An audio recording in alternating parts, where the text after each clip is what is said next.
Los líderes son los que saben ver las oportunidades dentro de cualquier crisis. Se dice que en una crisis hay quienes lloran y hay quienes te venden pañuelos. Yo me llamo César Carreón y el día de hoy te invito a que te quedes en este primer episodio de Tarde de Líderes. El día de hoy tenemos un padrino de lujo. Estamos muy contentos por empezar esta temporada de este su espacio donde vamos a tener a los principales líderes y agentes de cambio con Marcus Dantus. Realmente es de esas personas que hace que las cosas sucedan. Nos acompaña hoy un emprendedor serial que ha ayudado a más de 700 startups, tanto como inversionista y como mentor en muchísimos sectores, tanto de alimentos como servicios, tecnología, etcétera. Y muchos lo conocen tal vez por su participación en Shark Tank.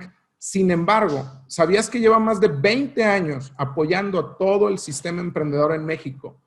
También que ha sido catedrático en el IPADE y que ha ganado muchísimos premios en innovación y emprendimiento. Hoy, en Tarde de Líderes, traemos para ustedes al CEO y fundador de Startup México con el tema de emprendimiento y manufactura.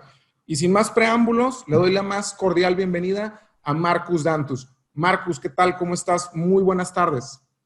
Encantado, muchas gracias por la invitación. Ok. Hace 2 semanas tuve la oportunidad de ver el primer episodio de Mundo Startup. De hecho, me pareció excelente y le invito a todos, si tienen la oportunidad, que se den una vuelta para que lo vean. Nos compartiste unos datos súper interesantes sobre el PIB y la afectación que tiene del casi 19 puntos en lo que va del año. Me gustaría complementar estos datos para enfocarlos un poquito referente hacia el tema de manufactura. En México hay cerca de 579,000 plantas manufactureras y le dan empleo a cerca de 6.5 millones de personas. El dato interesante al momento es que cerca del 3.5% de ellas ya fueron despedidas por la contingencia y algunos ahorita están dedicándose a temas de emprendimiento de manera, digamos, obligada. Mi primera pregunta es, ¿cuáles son los principales retos que se enfrenta alguien que decide pasar o está obligado a pasar de un empleo formal a realizar un emprendimiento? Bueno, mira, hay muchos retos. Realizar un emprendimiento. Primero déjame separar, porque una cosa es autoempleo o crear una pyme y otra cosa es emprendimiento. Emprendimiento, por lo menos en mi definición de emprendimiento, hay ciertas cosas que tienes que tener. Tienes que tener planeación, tienes que tomar riesgos y tienes que tener innovación. Innovación es lo que para mí separa una pyme de un emprendimiento. Es importante. O sea, México tiene casi 5 millones de microempresas. El problema es que estas microempresas no crecen y la razón principal por la que no crecen es porque no se diferencian. Ve una tiendita de barrotes contra otra, ve una tintorería, un puestito de hot dogs, son iguales. Entonces, si no aprende a diferenciarse la gente, si no aprende a diferenciar sus empresas, es muy difícil que realmente destaquen y crezcan. Y esto para mí es una startup o un emprendimiento, ¿no? Una empresa que sí tiene considerado esto.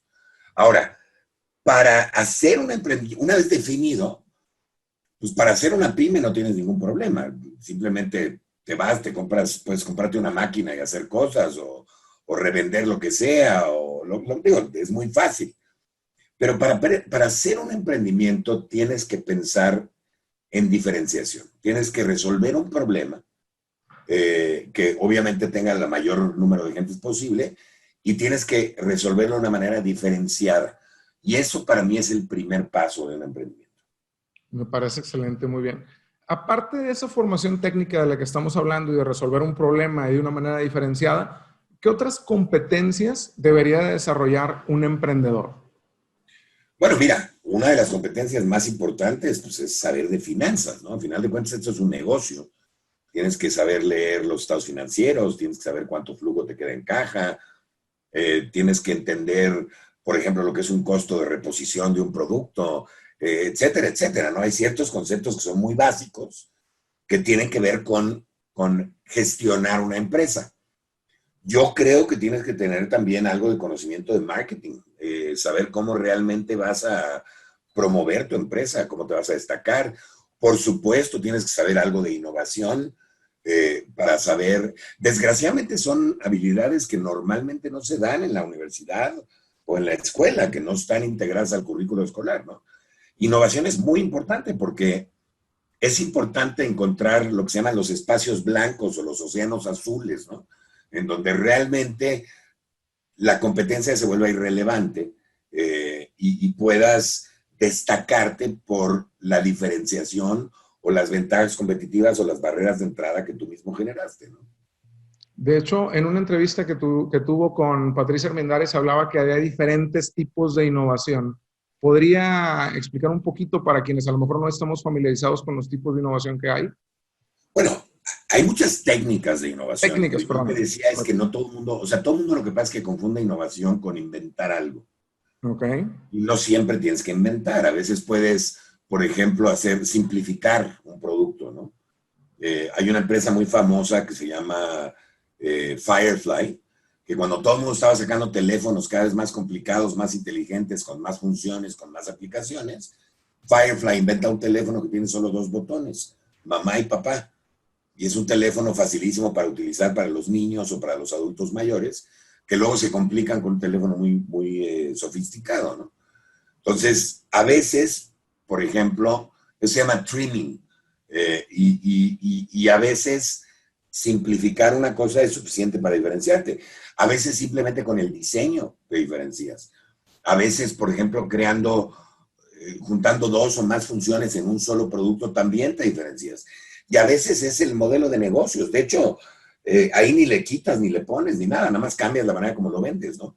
Las empresas más grandes del mundo se han diferenciado por modelo de negocios. Ve un Uber, un Airbnb, un Facebook, ¿no?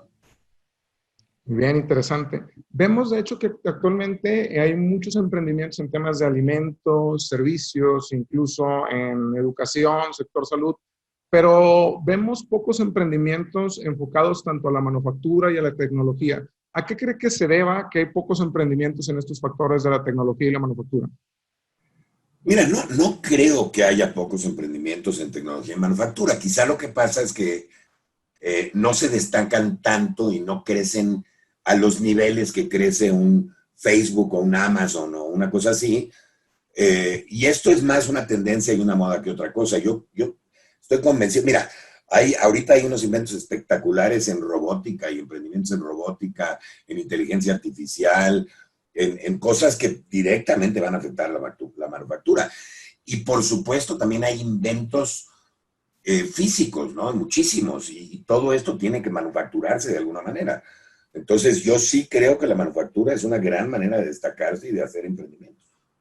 Que de hecho va de la mano con la siguiente pregunta. Para muchos emprendedores, cuando empiezan a manufacturar a alta escala, se presentan con otras problemáticas diferentes. O sea, no es lo mismo manufacturar 50 salsas en una semana que querer manufacturar 500 o 1500.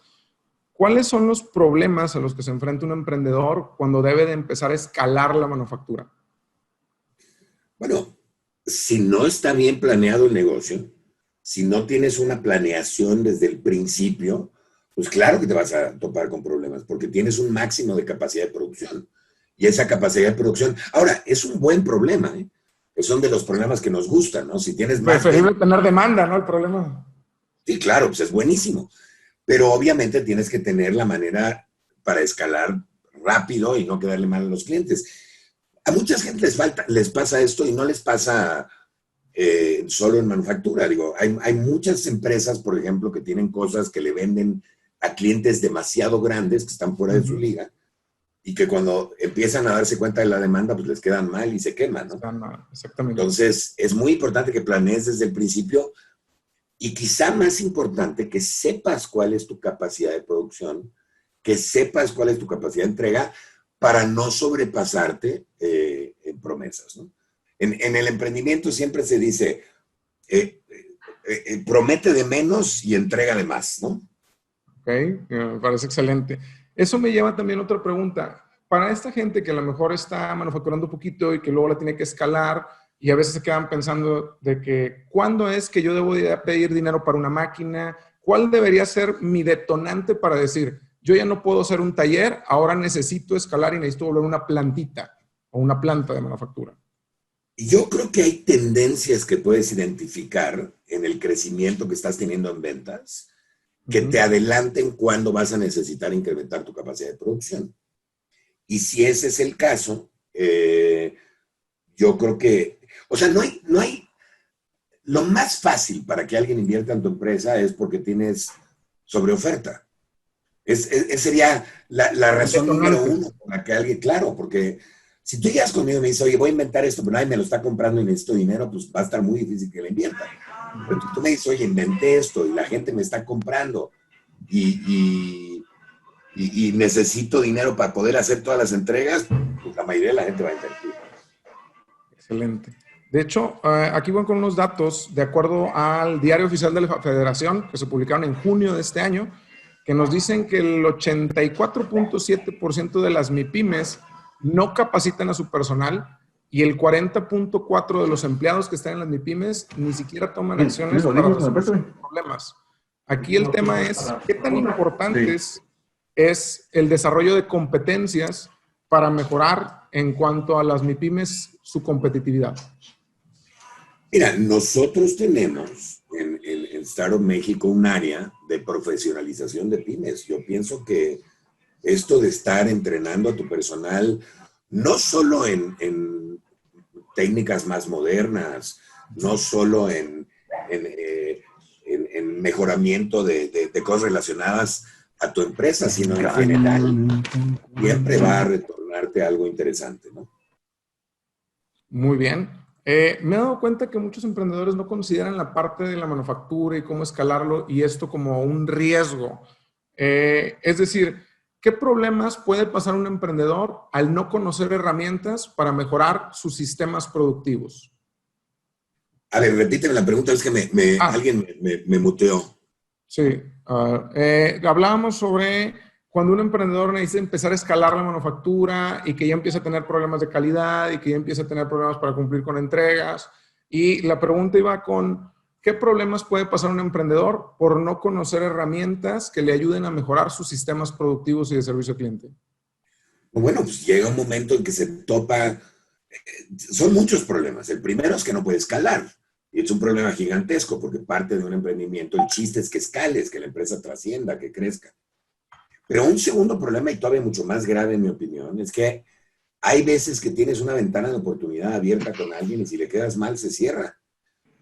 Y ahí es donde creo que está el problema real, ¿no? O sea, si tú tienes la oportunidad de venderle a por decirte algún Walmart, ¿no? Un monstruo de ese tamaño, y abres la puerta, te dicen que sí, firmas los contratos y quedas mal, eso se va a cerrar por mucho tiempo.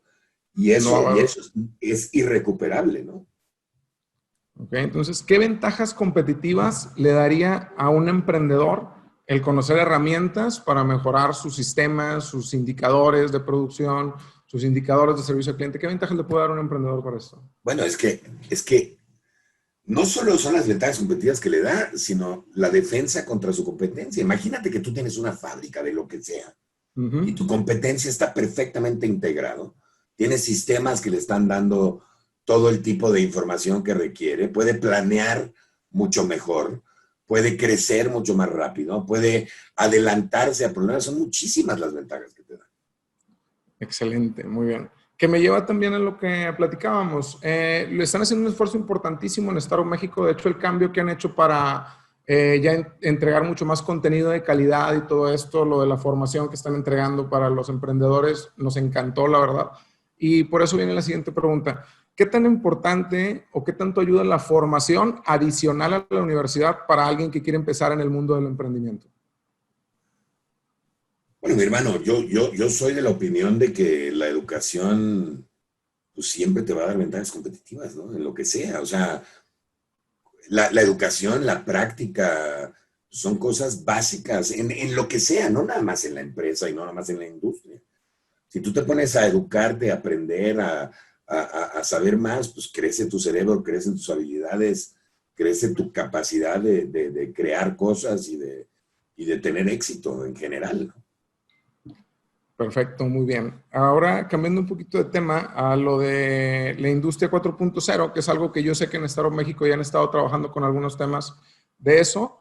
Y la verdad es que para nosotros es muy importante. El público de nosotros, la mayor parte está en el mundo de la manufactura y todo esto, y me hicieron preguntas expresas sobre esto. ¿Cuál es la opinión de Marcus Danto referente a la posición de México en cuanto a la industria 4.0? ¿Qué tanto cree que ha avanzado en México? ¿Cómo la ve para las pymes y para en general el país? Mira, hay industrias muy grandes, hay empresas muy grandes que obviamente ya adoptaron muchísimas tecnologías y ya están de alguna manera automatizadas y con inteligencia artificial y cosas así.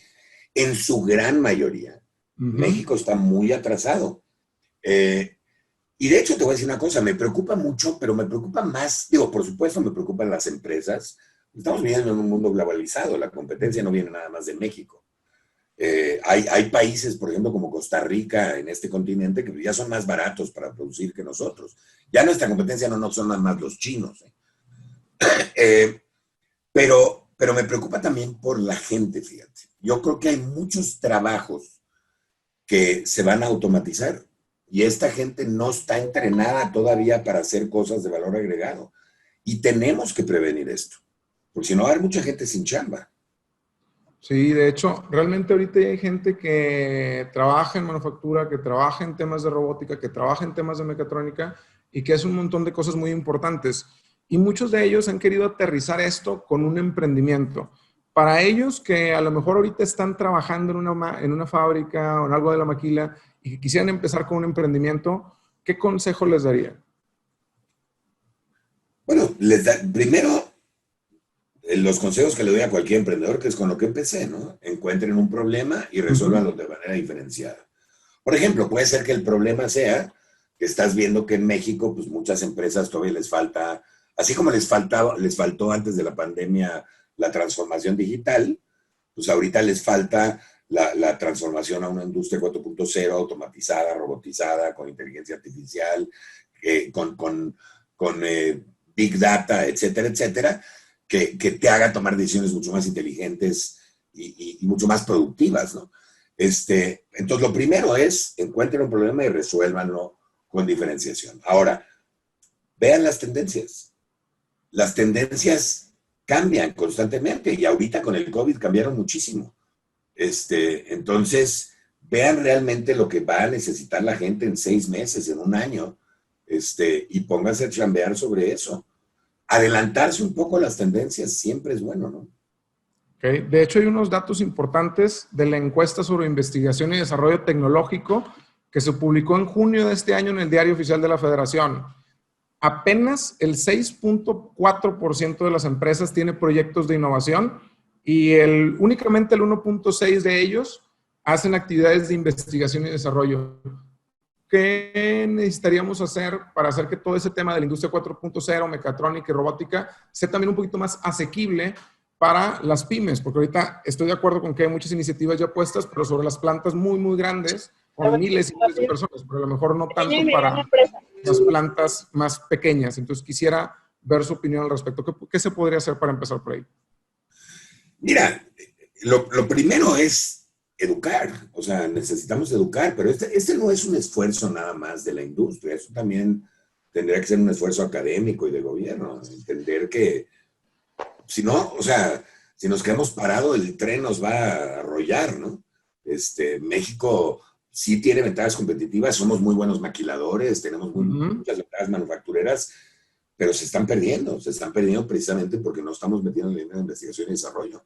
Hay países que ponen el 4% de su PIB en investigación y desarrollo, y esto no es nada más el gobierno, es también la industria. Y en México solo los macroindustriales están realmente invirtiendo en esto. Y es lo mismo que está pasando con las pymes que dejan de innovar. Ni siquiera estoy hablando ya de industria, en general. Si las empresas dejan de innovar, se los van a comer los que están innovando. Y esto ha pasado durante toda la historia, nada más que nunca tan acelerado como ahora, porque nunca era tan fácil crear una empresa, nunca era tan rápido crear una empresa, y tan barato, una nueva empresa. Entonces, piensa nada más en el potencial de cómputo, ¿no? Antes, hace 50, 60 años, comprar una computadora que haga lo que hace tu teléfono ahorita te costaba $100 billones. Ujú. Y ahorita lo traes en tu teléfono, ¿no? Creo que el módulo lunar el módulo que llegó a la luna, el primero, tenía menos capacidad de cómputo que el celular que tienes tú en la mano. Entonces, obviamente esto hace que las cosas sean más fáciles, porque hay muchísimas cosas en la gestión empresarial, ya sea industria o no, que necesitan o requieren de tecnología y de capacidad de cómputo. Cada vez es más barato, cada vez hay más empresas, cada vez hay más innovadores, y si no se defiende uno, va a ser muy difícil. Muy bien. Ahorita, ¿cuáles son las principales herramientas en cuanto a lo técnico? Ya no hablemos tanto, yo sé que ya hemos abierto de ciertas habilidades y de temas de finanzas, pero ¿cuáles son las principales herramientas en cuanto a lo técnico que tiene al alcance un emprendedor que se quiere acercar con Startup México? Mira, normalmente lo que nos llegan son técnicos. Ah, ok, Los, ok. la- Muchísimos de los emprendedores que llegan a Estado México normalmente o son técnicos, o son ingenieros mecatrónicos, o son ingenieros en sistemas, o son ingenieros, o es alguien mercadólogo que se le ocurrió la idea, pero que ya tienen en equipo a un técnico, ¿no? Entonces, yo creo que por habilidades técnicas no paramos, ¿eh? Ok. Yo creo que el problema real son tres, digamos. El primero es el no, no resolver realmente un problema, no solucionarlo. Y te voy a decir por qué. Porque hay muchas empresas, y me ha pasado a mí con mis empresas anteriores, es un error muy común, en donde te pones a desarrollar algo porque tienes la habilidad de desarrollarlo, pero no hay una necesidad de nadie para eso. Entonces acabas teniendo una solución que busca un problema. Y eso es horrible porque pues, no vas a tener clientes porque nadie lo necesita, ¿no? ¿Cómo creas demanda? ¿Verdad? Es imposible crear demanda sobre un problema que no existe. Y luego Es, tienes la otra, la contra, que es que creas algo tan tecnológicamente avanzado que nadie le entiende. O que tiene interfaces que la gente no ve. O sea, ahorita antes un negocio se hacía, por ejemplo, un negocio de tecnología se hacía con un tecnólogo, alguien que supiera de tecnología y alguien que supiera de negocios. Pero ahorita hay tres patas y la tercera pata se llama diseño, interfase, o sea, hacer que las cosas funcionen fácilmente para los usuarios. ¿Por qué? Porque cada vez estamos más especializados y hay mucha gente que lo va a utilizar que no tiene la capacitación que tú tienes y que probablemente no la va a entender, ¿no? perfecto, muy bien. Digo, la verdad, ahorita este punto es muy importante porque muchas de las veces dejamos de lado la parte que necesitaría un emprendedor en cuanto a lo técnico y su equipo de trabajo. Esto es otra pregunta que nos hicieron también del público. ¿Cómo es la mejor forma de seleccionar a la gente de un equipo de trabajo para cuando uno empieza como emprendedor? ¿Cuáles son las características como que de la personalidad o qué tipo de características busca Marcus Dantus para seleccionar a alguien en su equipo de trabajo? Mira, yo normalmente contrato gente más por actitud que por conocimiento, ¿no? Pero siempre trato de contratar agentes que puedan sustituir una de las actividades que yo hago y que lo hagan mejor que yo. Si logras eso, pues tu empresa puede escalar muy rápidamente. No es una cosa fácil y tampoco es fácil aprender a delegarles actividades importantes, pero es algo que es necesario para escalar una empresa. Entonces yo les diría que busquen gente afín a ustedes, que les guste lo que hagan, que sean, tengan pasión por lo que están haciendo, y que además tengan un nivel de conocimiento o de habilidad mayor al de ustedes mismos para quitarles esa actividad encima, ¿no? Perfecto, muchísimas gracias. También nos preguntaban de la audiencia, ¿qué onda cuando busco un socio? Porque de hecho, mucha gente, tengo un par de casos donde dicen, oye, es que yo a lo mejor tengo necesidad por el tema del capital, pero no sé si necesito un socio por cómo hacerle. Es decir, ¿cuáles son las características o cómo poder saber cuándo puede ser o no puede ser un buen socio para entrar en un Mira, en primer emprendimiento? lugar, el simple hecho de rebotar ideas con alguien siempre ayuda. Para mí, solo hay una opción peor que irte solo en un emprendimiento y es tener muchos socios, más de 5 o 6, ¿no? Porque entonces ya se vuelve muy confuso. Pero para mí, el ideal serían 2 o 3 socios. Un segundo lugar serían 4 o 5 socios. Y tercer lugar sería ser tú solo. Y yo no recomiendo que vayas solo, porque hay muchos problemas a los que te vas a enfrentar y hay muchas cosas que tú no sabes. Ahora, si te buscas un socio, De preferencia, además, obviamente, de que sea una persona fin y ética y bla, bla, bla, yo te diría pues, que sea una persona que complemente tus conocimientos y tus habilidades. Me ha tocado muchos equipos donde son 3 ingenieros mecatrónicos los que están manejando la empresa, los 3 socios, y les digo, bueno, ¿y quién va a administrar, no? O quién va a diseñar, o sea, como que les falta en el equipo ese tipo de gentes. Ok. En cuanto a lectura obligada para emprendedores, últimamente ha también hecho cápsulas maravillosas o que nos comparte conocimientos de ustedes y también nos preguntaban también de la audiencia, oye, coméntale algún libro a lo mejor que me pudiera recomendar para yo leer, que hable sobre el tema de emprendimiento, porque yo sé que usted sabe muchísimo de eso. Entonces queríamos también conocer algunas lecturas recomendadas de parte de usted. Mira, el libro que yo siempre recomiendo como primer libro de emprendedor es un libro que se llama Lean Startup. Que básicamente quiere decir un startup sin grasa, ¿no? Y la idea de esto es un libro de Eric Ries que sacó en 2006 y de donde se deriva toda la nueva ola de emprendimientos en el mundo. La mayoría de las incubadoras y aceleradoras basan sus metodologías en este tipo de libro, ¿no? Y es un libro que te enseña desde el principio la importancia de considerar a tu cliente, de validar tu idea, de diferenciarte, etcétera, etcétera, de pensar realmente de una manera mucho más profunda antes de empezar a gastar dinero a lo loco y acabar con algo que nadie quiere. Ok, muy bien, eso es un punto importante. También otra pregunta que nos hacían es, ¿cuáles son las principales cosas por las cuales Marcus Dantus rechaza un negocio? Aparte de la evaluación muy alta, que eso ya es normal, digo, eso ya es normal que ya lo traemos siempre, ¿verdad? Pero aparte de la evaluación muy alta, ¿cuáles son las principales razones por las cuales Marcus Dantus rechazaría una propuesta de negocio en Shark Tank? Y ahora sí pasando al otro. Mira, a ver, hay muchas razones, ¿no? Puede ser desde que no me cae bien el emprendedor, porque pasa, hasta cosas mucho más graves como que el cuate no se ve ético y el dinero se lo va a robar o quiere pagar deudas o tiene más de un emprendimiento a la vez y pues eso o sea, no se va a enfocar o no tiene un equipo de trabajo completo o muchas veces porque llegan y te presentan una idea pero no han hecho nada. Ideas son muy baratas, o sea, yo te puedo dar una idea ahorita, pues vamos a curar el COVID, ¿no? Pero pues hay que hacerlo, mi hermano, no es nada más la idea, ¿no?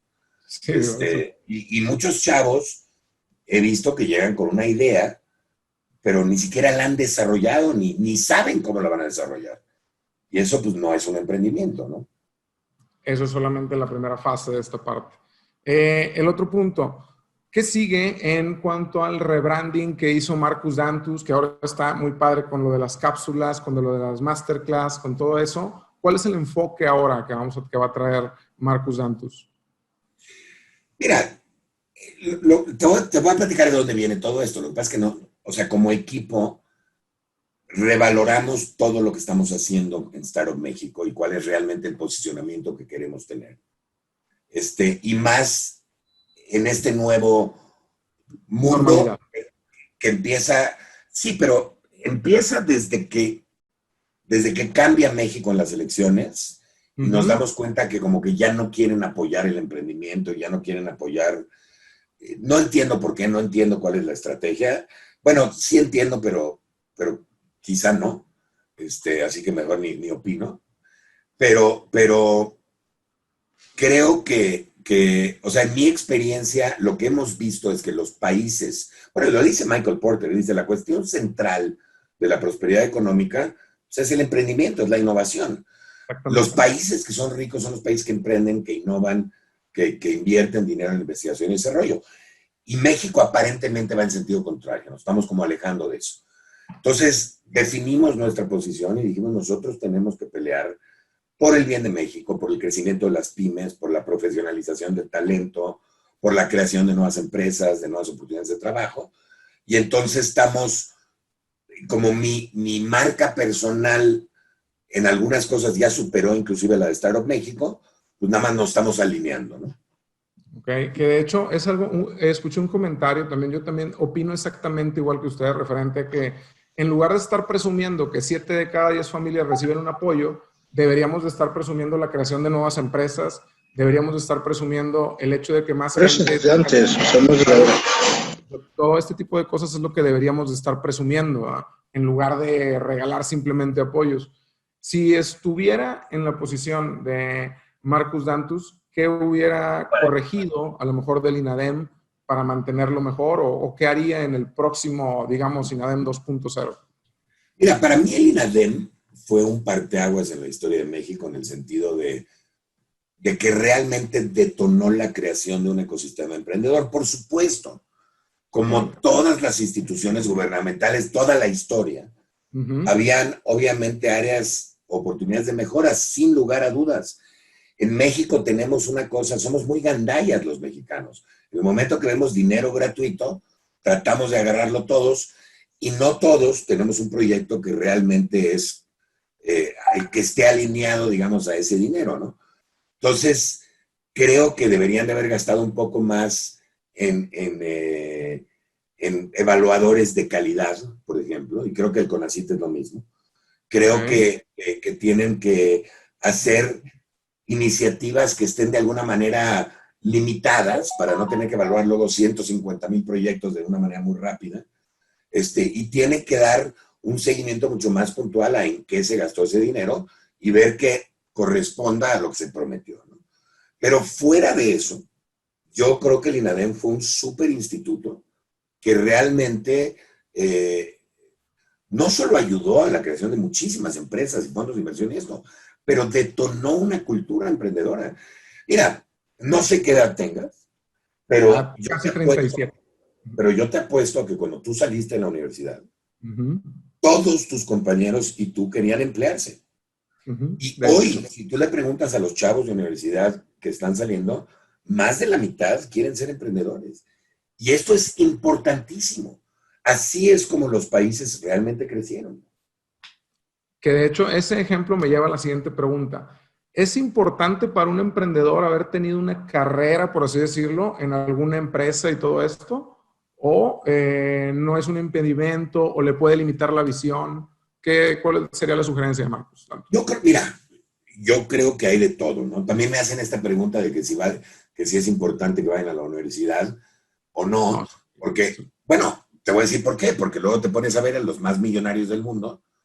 Bill Gates se salió de la universidad, Mark Zuckerberg se salió de la universidad, Steve Jobs se salió de la universidad. Yo creo que mientras más conocimiento adquieras, digo, si no quieres un título universitario, no importa, pero el conocimiento es valiosísimo. Y eso obviamente te tiene que ayudar. Y obviamente si te metes a una empresa y ves cómo opera antes de poner tu empresa, pues también te debe de ayudar a poner tu empresa, ¿no? Perfecto, O sea, no es algo negativo, es algo, todo el conocimiento suma, venga de donde venga. Así venga de un fracaso, ¿eh? Que eso también nos habla mucho y va ligado a lo que iba a comentar. ¿Qué hacer cuando tu primer emprendimiento fracasa? Es decir, ¿qué hacer cuando de a tiro ya se acabó la lana, tenemos que cerrar, ya no hay para dónde hacerse y que tenemos que agarrar todas nuestras chivas e irnos?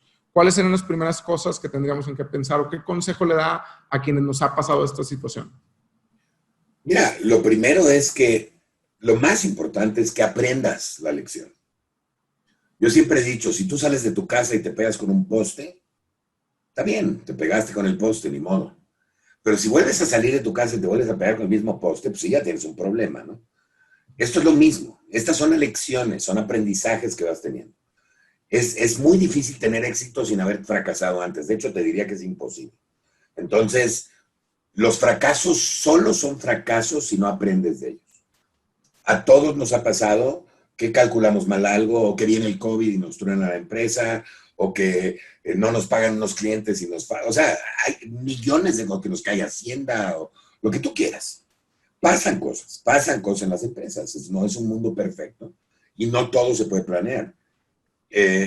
Pero lo primero que tienes que hacer, especialmente si tienes inversionistas, es ser muy honesto. Realmente no esconderte, enfrentar las cosas, no decir mentiras, explicar lo que está pasando, tratar de encontrar una solución entre todos y si no se puede, pues cortar la hemorragia, ¿no? Ya veo. Excelente. Muy bien. También queríamos preguntar referente a lo que se viene en la perdón, en la nueva temporada, ¿qué le ha parecido estos últimos capítulos? Lo que hizo con lo de Millas para el Retiro. Ese proyecto, mucha gente le pareció súper interesante. ¿Qué fue lo que lo motivó a invertir en ese proyecto? Aparte de las razones que nos dio en el público, me parece algo muy, digamos, disruptivo a lo que normalmente vemos. Mira, es un proyecto que va a resolver un problema serio en nuestro país. La realidad es que como hagas las cuentas, o sea, no tenemos la cultura de ahorro en México. Hay mucha gente que o por no trabajar o por mal manejo quizá de una Afore o del IMSS o de lo que sea, no va a tener dinero en la vejez. Es súper importante porque no van a, o sea, ¿cómo van a vivir? ¿De qué van a vivir los últimos 10 años de su vida o lo que sea, no? Y creo que este tipo de proyectos son importantísimos y debemos de darles muchísima promoción porque van, a final de cuentas, a salvar vidas y a mejorar las vidas de millones de personas en edades en que ya no pueden valerse por sí mismos, ¿no? Excelente, me parece muy... Además de que se me hizo muy carismático, Jorge, una persona que entiende muy bien lo que está haciendo, que tuvo una idea muy original, tenía todo para el proyecto. Hasta la evaluación y toda la cosa, ¿no? Tenía muy bien en cuanto a números. No creas que la evaluación está barata, ¿eh? Es de los proyectos más caros que hemos entrado, porque si bien era un peso por el 5 o 4% de la empresa, teníamos que invertir en publicidad un chorro de dinero por muchos años, ¿eh? Ah, ok, muy bien. O sea, pinta que... Pero es un buen proyecto. Lo cual, eso me lleva a otra cosa. ¿Qué necesita saber un emprendedor para evaluar adecuadamente una empresa? Sobre todo una empresa que a lo mejor ya vende, pero que a veces dice, no, pero yo tengo tales o cuales proyecciones o cosas de esas. ¿Qué es lo que hace realmente que un emprendedor o qué elementos tiene que hacer? Yo siempre les explico. Si tu empresa todavía no vende, es imposible evaluarla. O sea, es imposible. Hay millones de fórmulas, pero todas están basadas en un Excel que normalmente hace el emprendedor. Y que si me lo da y le cambio 2 números, le bajo la evaluación a la cuarta parte, ¿no? Algo así. O una empresa que ya vende. ¿Perdón? Pero en el caso de una empresa que a lo mejor es el primer año de operación y que ya vende y que ya tiene por ahí algo. Si ya vendes, pero estás en tu primer año, también es muy difícil la evaluación, porque todavía no tienes un histórico de crecimiento. Entonces es muy difícil tomar en cuenta el crecimiento que vas a tener, porque sigue siendo una proyección de Excel. Si tienes 10 años y has crecido de manera constante con un porcentaje anual, pues es mucho más fácil valorar una empresa. Hay múltiplos de EBITDA o múltiplos de ventas con los que puedes valorar una empresa. Pero al final de cuentas, miren, la evaluación de su empresa está directamente relacionada a lo que acepte quien va a invertir. Es así de fácil. O sea, ni se confundan. Si yo creo que tu empresa vale tanto y tú crees que vale tanto y llegamos a un acuerdo en medio, pues está bien, eso es lo que vale tu empresa. Y es más, otra cosa que siempre les digo a los chavos es, si los dos salen enojados de esa junta, el inversionista y ustedes, fue un buen acuerdo. ¿Por qué? Porque si uno sale feliz, quiere decir que se fregó al otro, ¿no? Ya, es correcto. O sea, ese es otro punto que nos hacían, alguien del público que nos decía, ¿qué es lo más importante al negociar algo? O sea, usted debe ser es un excelente negociador, sin duda. ¿Qué es lo más importante en negociar algo? ¿Pero te refieres como técnica o te refieres como qué? Sí, eso es correcto, la parte técnica, por un lado. O sea, ¿qué es lo que tendría que considerar para poder tomar alguna postura en una negociación? Mira, acuérdense, es que todo esto, esto de evaluar una empresa que no tiene una fórmula de evaluación, como las empresas que te digo que todavía no venden o que venden llevan muy poco tiempo vendiendo, es un arte, ¿no? Es una ciencia. Entonces, tiene que ver mucho también con la percepción de quien te escucha y de cómo lo vendes, ¿no? Si lo vendes mal, la percepción va a ser de un valor bajo. Si lo vendes bien, va a ser de un valor alto.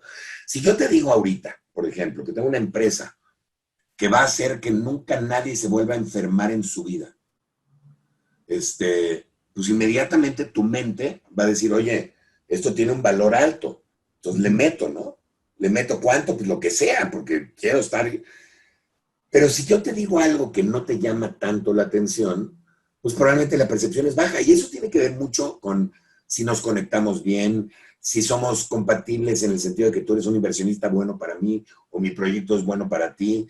No es lo mismo, mi proyecto no va a valer lo mismo para ti que para otra persona, para quien quizá tiene más valor o menos valor, ¿no? Entonces, depende de muchos factores.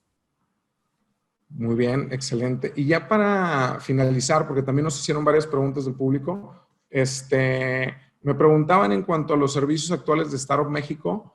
Digo, tenemos la aceleradora y la incubadora, pero por ejemplo, para alguien que solamente tiene una idea, ya hay convocatorios para esto, puedes hacer... El problema de la gente que tiene una idea, nuestro programa de incubación está especialmente diseñado para la gente que tiene nada más una idea. Y nosotros, a partir de esa idea, con la metodología, les creamos una empresa y los ayudamos a empezar a operar, ¿no? El problema de ese programa es que la mayoría de la gente que tiene una idea no tiene dinero. Entonces no podemos cobrarles. Nosotros no le cobramos al emprendedor. Entonces alguien tiene que pagarnos por ese esfuerzo. Anteriormente eran los programas del INADEM o de repente, por ejemplo, ahorita lo estamos vendiendo localmente en gobiernos como el de Nuevo Laredo, o el de Querétaro, o el de Mérida, o el de León, Guanajuato, ¿no? Pero nos falta, bueno, y también tenemos corporativos que a veces pagan por convocatorias específicas para resolver un problema del corporativo. Mientras no tengamos esta fuente de fondeo, nos va a ser difícil lanzar nuevos programas de incubación. Aceleración es diferente, porque como la aceleración es a negocios que ya existen, es a pymes, nosotros sí podemos juntar a 30, 40 pymes, cobrarles poco dinero y lanzar una convocatoria de aceleración. Que de hecho nosotros estamos participando con ustedes, que fue lo primero que le dije ahorita durante la llamada, y les agradecemos un chorro la labor que hacen. Realmente la gente que nos contacta, cómo nos tratan, todo lo que quieren hacer por nosotros, incluso que nos hayan permitido estar aquí, es algo increíble para nosotros. Ya prácticamente estamos por ahí para cerrar, pero me gustaría ver si por favor nos da un mensaje final para la gente de nuestro público en cuanto a emprendimiento y manufactura de estos temas. Si nos pudiera apoyar con un comentario de cierre, por favor. Miren, estamos pasando por tiempos muy difíciles ahorita, ¿no? Hay muchas empresas, empresas que se la están pasando muy mal, hay muchas otras que se están reinventando. Mucha gente confunde también estos tiempos con estar de vacaciones, ¿no? Y yo les diría que si algo no estamos es de vacaciones. Yo creo que esta es una época donde tenemos que trabajar mucho más. Mucho más. Porque cuando salgamos, los que hayamos trabajado mucho, los que hayamos replanteado estrategias, visualizado tendencias, aprendido en esta época, creo que vamos a tener mucho más posibilidades de recuperarnos. Es el cuento de la hormiga y la cigarra, muy famoso, ¿no? Si no le chambeas, pues no vas a tener comida en invierno, ¿no? Entonces, mi recomendación es que esto ha estado muy mal manejado, no sabemos cuándo va a acabar. Y esto puede durar muchos meses y puede regresar en los países más avanzados. Véase, inclusive Corea del Sur y China, Israel, que lograron parar la pandemia, ya les regresó. Ya lo regresó. Entonces tenemos que tener mucho cuidado, tenemos que seguirnos cuidando como personas. Y tenemos que trabajar mucho más en esta época para salir adelante. Entonces, mi recomendación es denle duro. Ahorita tenemos la gran ventaja de que en casa puedes trabajar 14, 16 horas diarias. Puedes avanzar mucho más, puedes tener 15 citas a través del Zoom. O sea, sí tiene ventajas estar en casa. Y bueno, las cosas físicas ya veremos cómo las hacemos, pero yo creo que es un momento de mucha reflexión y en el que tenemos no solo que replantear nuestras empresas, sino también nuestra relación con los demás, nuestra manera de colaborar como seres humanos, como mexicanos, etcétera, ¿no? Creo que tenemos que empezar a entender que si le va bien a uno de nosotros, nos va bien a los demás, y dejar de castigar el éxito y de castigar el fracaso y a la gente que se arriesga. Yo creo que la gente que se arriesga es la gente que tenemos que admirar. Marcus, la verdad ha sido un honor que nos hayas acompañado. De parte de todo el equipo de nosotros, te queremos dar las gracias por tomarte el tiempo de charlar con nosotros. Y pues me gustaría despedirme con una frase de nuestro invitado que dice: si no fracasas, nunca te darás cuenta cuando tienes éxito. Muchísimas gracias, Marcus, por acompañarnos y te deseo que tengas un excelente día. Nos vemos el viernes, como siempre, en Shark Tank y también ahí en tu masterclass. Hasta pronto. Que vaya Gracias, genial. nos vemos. Hasta luego. Bye.